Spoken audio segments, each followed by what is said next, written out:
In this video, I want to explain you our plan of attack to solve this problem over the next few hours.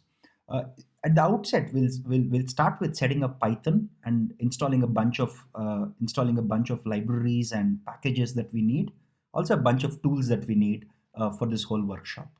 For those of you who don't know Python, you could actually take the second section, which is some basics about Python programming language, all the basics that you need so that you can comfortably code up this whole workshop. Okay, but this is optional. Mind me, those of you who know Python or who think that they can pick it up on the fly, it's fully optional. It's completely optional for those people who think that they don't need to go through that. Right. The third section is data acquisition. In data acquisition, we learn about how did we get this data from Amazon.com. So as I told you that we are going to solve this problem by using actual data from Amazon.com. So I'll explain you how we got the data and how you too can get the data very easily from Amazon.com. And by the way, you need to be policy compliant. You need to be policy compliant. You can't just go and scrape the websites on Amazon.com. There is a clean policy. There is an API that you can use to obtain all of this data. We'll explain you how to get this data, right? But those people who do not want to run through all of that, we give you the whole data in a zip format which you can download. Now the next thing is we want to clean this data. As much as this word cleaning basically is you're given raw data and you want to clean it up so that it's in a format and it's in a format and that we can employ for our job, right? So data cleaning is an often overlooked aspect of data science and machine learning, but a very, very important task. Lot of times I've had instances in my career where I spent almost 50% of my time cleaning up data. And this is extremely important because if you have unclean or unusable data, you cannot do any machine learning on it, right? Once we clean up all of our data, I promise you that I'll explain each of the concepts that I've listed here in full detail through this course. Okay, so the next topic is data pre-processing. So in data pre-processing or text pre-processing to be specific. So in this case, what we'll do is we'll take all the text that we have, right, from our title, right, and we will employ a bunch of data pre-processing or text pre-processing techniques in natural language processing. These are all natural language processing techniques. We'll employ all of them to clean up our data or to process our data, right? So this is often called as text pre-processing. This is about all the stuff that we do before you go do actual machine learning and AI, right? But these are very specific natural language processing techniques.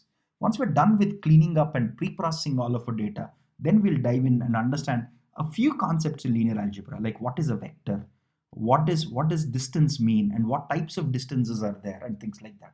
So once we understand a little bit of linear algebra theory with a lot of geometric intuition, I promise you that I'll try to cover all of these mathematical concepts with geometric intuition so that it's easier for most students to understand what's happening, because we humans are visual creatures and geometry is extremely useful for us to understand concepts, right? So once we're done with this, we'll solve the problem using text. So then we start building text-based product recommendations. In this, there are three broad techniques. We will use modified versions of these as we go.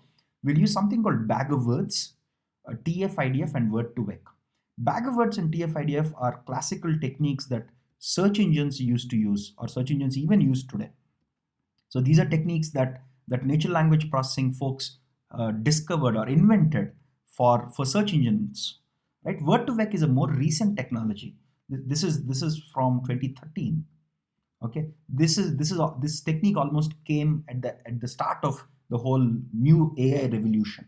So this is almost a state-of-the-art technique that I'll explain you at an intuitive level. Explaining the word2vec in full detail is a multi-hour task. So what I'll do here is I'll black box this, but I'll give you an intuition. I'll give you an intuition on how word2vec works. Once that is done, we go and solve the problem using image-based techniques. Okay, so here we'll use state-of-the-art deep learning, right? We use state-of-the-art deep learning techniques, but it's almost impossible to cover state-of-the-art deep learning techniques without covering a lot of other mathematical techniques. Hence, what I'll do here is I will simplify this. I'll give you the intuition. I'll black box some of the details, which means I'll not go into full detail how the image-based techniques works, but I'll give you the intuitive understanding of how it works, so that, and we'll solve this problem using deep learning. Okay, but remember, I'm not going to all the mathematical gory details here.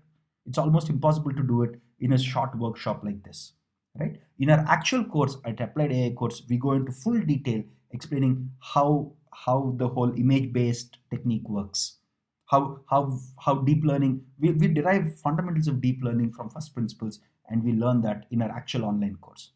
The next topic is, suppose you have built all these solutions, how do you know which solution is good, right? Suppose, because in this course we'll try multiple solutions to this problem. Now, how do you measure in the real world, if you're an engineer at Amazon or Flipkart or any other e-commerce company, how do you test which of them is better? So we learn a simple concept called A/B testing, which we'll employ to understand which of the techniques works better in the real world.